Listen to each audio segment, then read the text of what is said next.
So here we go. Welcome to everyone who's learning at home with us today. Hey, Max here too.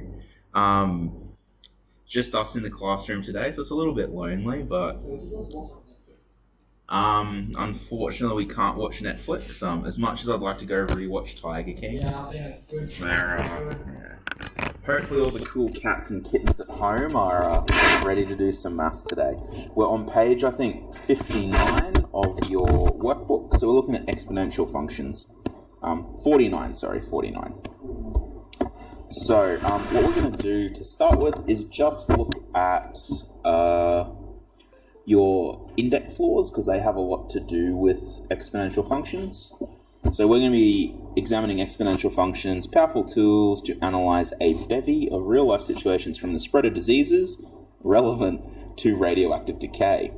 We will examine the actual functions in greater detail in a later unit, but for now we're focused on the rules that are sort of underneath them. So the general form of an exponential equation is fx. So some function of x is equal to k times a to the power of x. A is called our base, 49. So A is our base. And then K is generally your initial condition. So A will be how fast it grows or decays, and then X is normally time. But we don't need to worry about all that stuff yet. All we're going to worry about is the actual rules. So when a number is raised to a power, so an exponent, the bit up the top, it's called the exponent. So it's not page 49. Isn't it? No. I've got something different. Oh. It's 49 on mine. Let me have a look. Well, we're doing house rule triangle there. Yeah, we're going to look at that one tomorrow. Tomorrow, Thursday.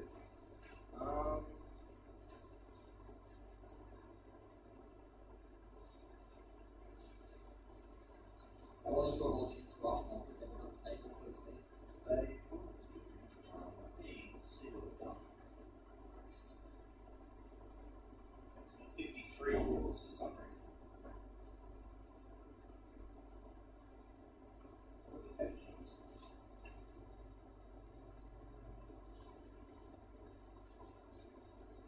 There we go. Okay, so sorry guys, it should be page 53 on yours. I didn't realise that we had slightly different page numbers. Okay, so first law 1, multiplication. To multiply two powers with the same base, you add the exponents. So if you have two of the same base, a to the n times a to the m, that's the same thing as a to the n plus m. So that it's always hard to get your head around it because of all the n's and m's. But basically, if you have two exponents multiplied together, if the bases are the same, you add the tops.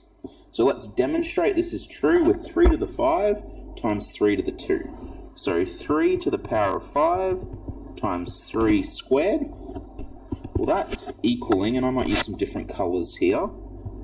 3 to the 5 is just 3 times 3 times 3 times 3 times 3.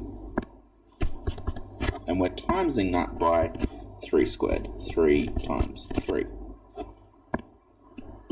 Altogether, 1, 2, 3, 4, 5, 6, 7.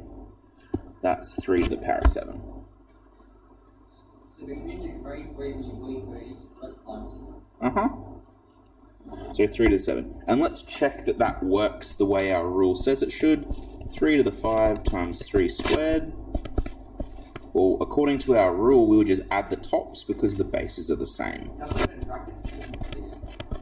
You can, if you wanted to put brackets around the first 5 and then the last 2. So you can see over here, if we just add the exponents, we get the same answer as if we had have written it out long form. So that's a really efficient way to jump ahead to the answer. Now you should have learnt this back in like year 8, I want to say, is the first time you'd come across this index notation like this. So hopefully this is reasonably familiar. So let's keep going. Division is just going to be the opposite. If you have two things divided by each other, you subtract the exponents. So a to the n divided by a to the m is the same thing as a to the n minus m. So let's demonstrate it's true with 3 to the power of 5 divided by 3 squared. So 3 to the power of 5 divided by 3 squared. Well, let's demonstrate it's true. I could rewrite that as 3 to the power of 5 divided by 3 squared. I could then write it out long form. 3 times 3 times 3, 3 times 3, 1, 2, 3, 4, 5. And then 3 times 3. Now, if I have things that are common on top and bottom of my fraction, I can just cancel. So I cancel the 3 on top, 3 on bottom, 3 on top, 3 on bottom. There's nothing left on the bottom. What's left on top is 3 times 3 times 3, which is the same thing as 3 cubed. So let's do it now the way the rule shortcuts. That tells us that that would become 3 to the 5 minus 2, which is 3 cubed. If I ever got you to do this, I don't need you to do this intermediary step. I'm just doing it as a demonstration for how you solve these. So 3 cubed, either way is our answer there. Okay, let's kick it up a notch. Start talking about raising to the power. To raise a power to another power, you multiply the exponents. So if you had a to the n to the power of m, that would be a to the n times m. So 3 squared to the power of 3. We normally write it like that with brackets just to make it clear that it's raised to the power of that whole thing. According to our rule, that's going to be 3 to the power of 6. But let's show why that is. If you have anything cubed, what it means is that thing times by itself 3 times. So 3 squared cubed means 3 squared times 3 squared times 3 squared. 3 squared times 3 squared times 3 squared. Now from law 1, addition, if we have the same base, we just add the exponents. So that would be 3 to the power of 2 plus 2 plus 2, which is just 3 to the power of 6. And let's check it works out using our rule.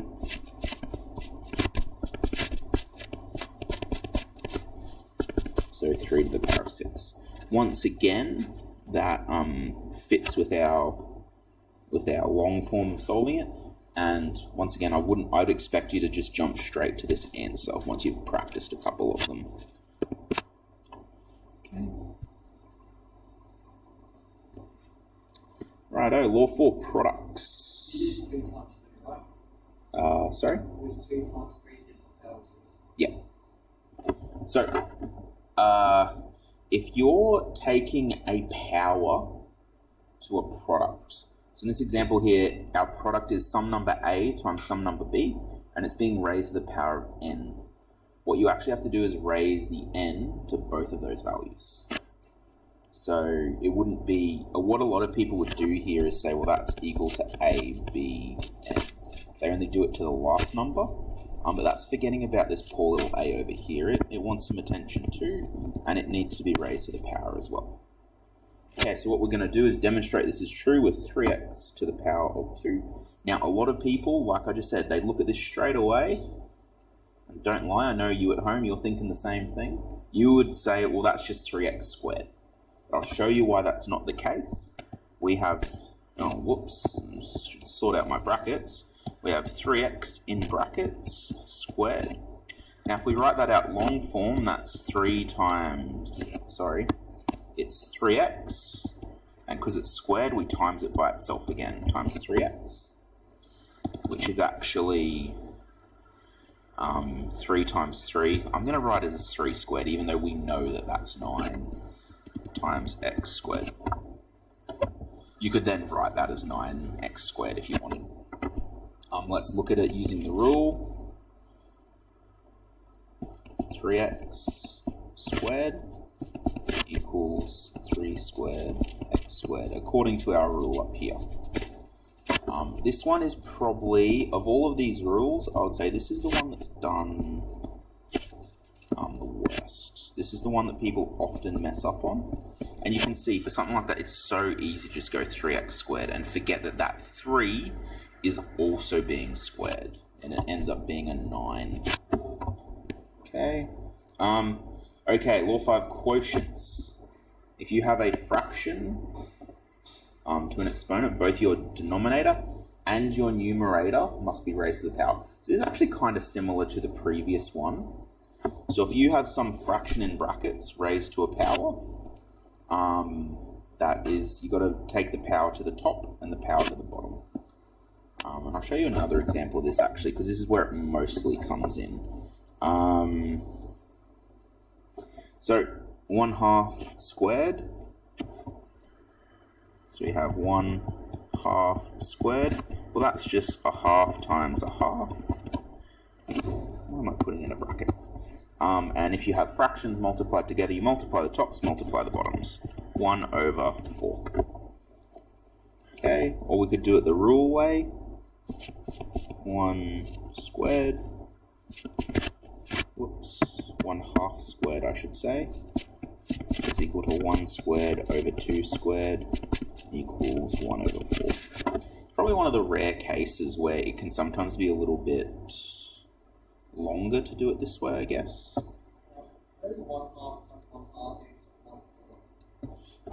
Because, well, think about it, if you think about it diagrammatically, if you have a half of a circle and then you cut that in half again, you have 1/4. Yes. Timesing by a fraction is the same thing as division. So finding timesing by 1/2 is the same thing as dividing by 2. The other reason it works is if you have a fraction of a fraction, that's going to be smaller, isn't it? So if you have like half of something and then you find a third of what part you have, that's going to be way smaller than what you originally had. And the other way you do it is when you multiply fractions, you times the tops together, you times the bottoms together.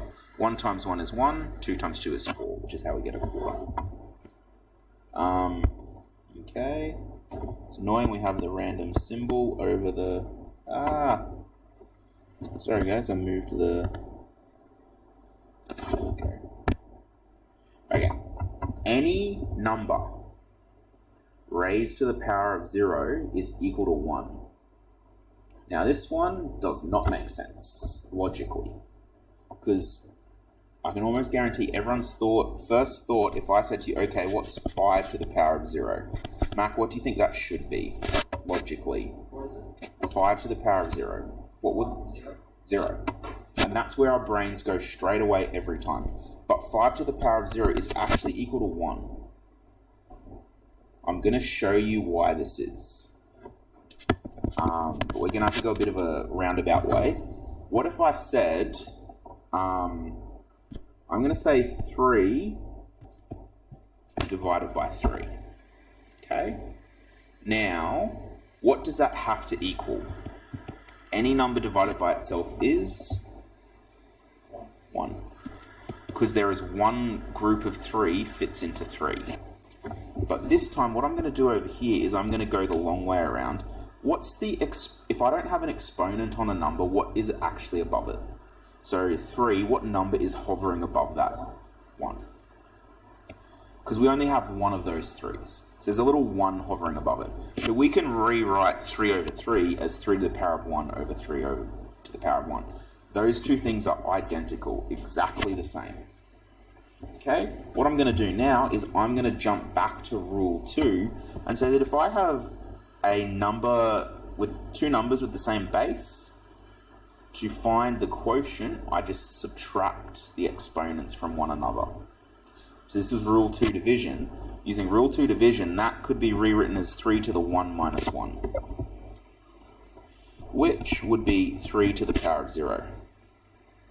Now, I know that at each step here, so 3, 1 divided by 3, 1, that has to be the same thing as 3 to the 1 minus 1, which has to be the same thing as 3 to the power of 0. And I also know from all the way over here that 3 over 3 is the same thing as all of those 3's, and so is 1. So we can bridge the gap and say that 3 to the power of 0 has to be equal to 1. And that is often, like I said, one of the other ones that gets really often wrong. So let's do a bit of a pop quiz. Mac, you can be my assistant. What's 5 to the power of 0? 1. 10 to the power of 0? X to the power of 0? 1 million to the power of 0? Yeah. No matter what number it is, as long as it's to the power of 0, it's going to equal to 1. There's another way you can sort of visualize this, I guess. Let's use 3s, because we've been using 3s for most of these problems.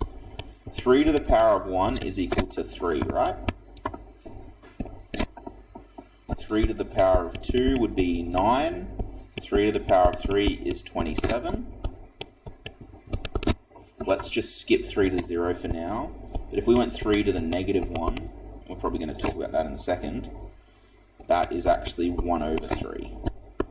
3 to the power of negative 2 would be 1 over 9, so on. So you can sort of see that 3 to the... Sorry, that should be 1, not 0. Even I make a mistake when I'm not thinking about it. 3 to the power of 0 equals 1. So it sort of is reflected around that point.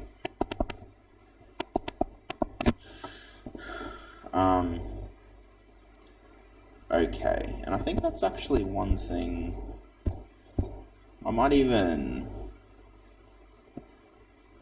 write in law 8, because this is technically one of the laws, I just haven't gone through it explicitly.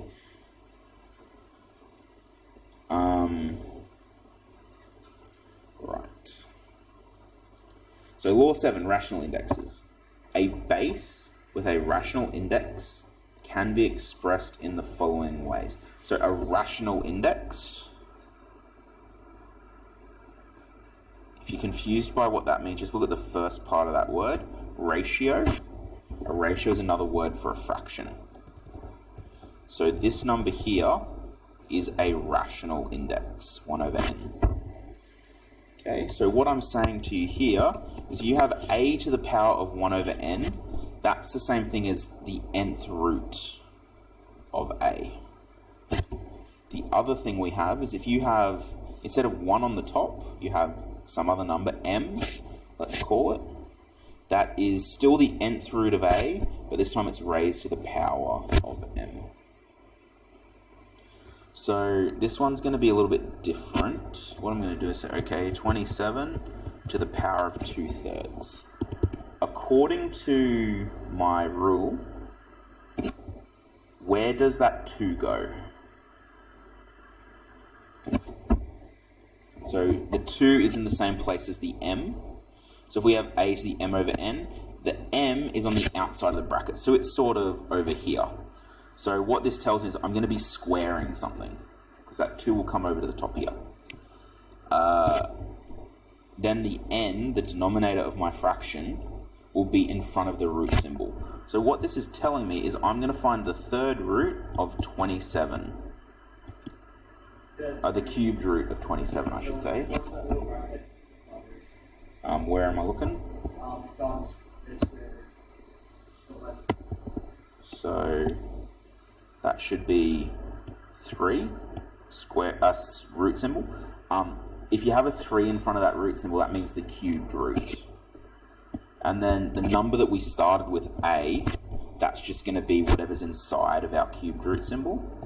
And then we're going to raise it to the power of m. And in this case here, m is 2. So let's actually solve this. The cubed root of 27, what number times by itself 3 times would be 27? I know 1 cubed is 1, 2 cubed is 8, 2 times 2 times 2, 3 cubed, 3 times 3 is 9, times 3 is 27. So the cubed root of 27 is 3. Then I've just got to square it for 9. And I know I said demonstrate this is true over here. The other way you could demonstrate that we've done this correctly and that 27 to the power of 2/3 does in fact equal to 9 is to put that into your calculator and see what you get. And you should, and by should I mean will, get 9 as your answer. Okay. About to ask for questions, but I feel like that's a little bit redundant at the moment. Remember, guys, if you do have questions, you can go to the question space and chuck in a question. I think this is a place you can ask questions. There you go. So if you just write in a question there, I will be able to have a look at it and answer it. It actually, if someone makes a change, so if someone wrote a question here, that one question space will become bolded for me so that I can tell that someone's edited it. So I will know if you've been able to ask a question there. Just as your homework for this lesson, can I get everyone to have a go at putting something up in the question space? I know some of you did do this earlier in the year, but just to make sure you have a go. Okay, exponential functions. Now, the other thing I did say I was going to talk about, but I didn't. Let's say law 8. Law 8. What would I call this? Negative indexes.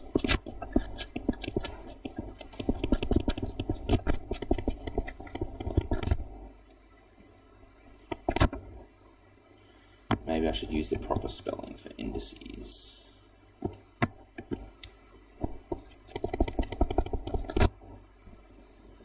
Okay, so basically the way this one works, if you have a to the negative n, that is the same thing as 1 over a to the positive n.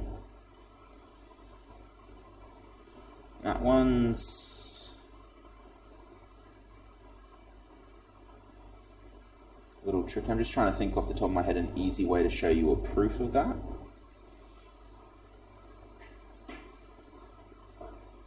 Okay, this is the way we're going to do it. Let's look at let's look at 3 to the power of 4 divided by 3 to the power of 5. Okay. Now, I could tell you using rule index law 2, the quotient rule, that's going to be 3 to the 4 minus 5, which is 3 to the negative 1. Okay. Let's do it the long way now. Actually, I might make this a little bit simpler, a bit more easy to see, so I'll do 6 instead of 5. So 4 minus 6 would be negative 2. Okay, if we do it this way, the expansion way now, so we're starting in the same way, 3 to the 4, 3 to the 6, 3 to the 4, 3 to 6.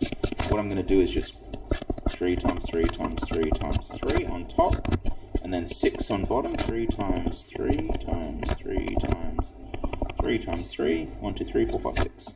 So left-hand side equals the right-hand side here. You got 3s, you got 4 3s on top, 6 3s on bottom. Cancelling. Cancel, cancel, cancel, cancel, cancel, cancel, cancel, cancel. I have all of my 3s cancel on the top, which leaves me with a factor of 1. On the bottom, I get left with 2 3s. So that gives me 1 over 3 times 3, which is the same thing as 1 over. So you can see in the top line of working, line 1, we got the answer of 3 to the negative 2. In the bottom answer, we got 1 over 3 squared. So we can therefore make the statement that 3 to the negative 2 is equal to 1 over 3 squared. So this becomes really handy because working with negative indexes kind of sucks. And you don't want to do it if you can avoid it. So what you can do instead is if I ever gave you like, I don't know, pi to the negative 3, you can say, well, that's actually 1 divided by pi cubed. Those two things are the same. And that's why we sort of focus on that. Now, what I will get you to do, there's not too many problems of these in the textbook from memory, but let's have a quick little look.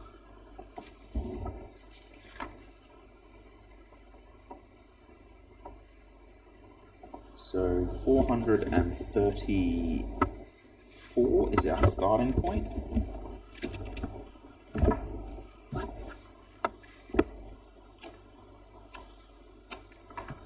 Probably pages, guys. I seem to have lost the ability to turn pages. 434. So they have a bunch of the rules here.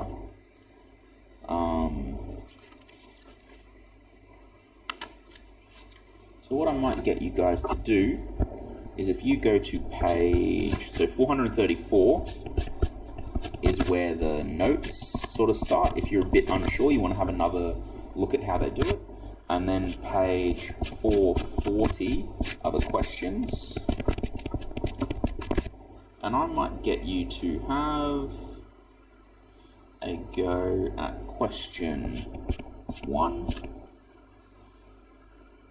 3. Oh, my voice just broke. That's embarrassing. Let's keep the pattern going. 5. And then let's mix it up by jumping straight to 12. And I'll give you one more to do. No, I won't. I'll give you 13. So there's a fair few problems in there. Have a go at working through them. If you start to be going through them and I'm finding this really easy, jump on to the next question. As always, please put your questions up in that question space.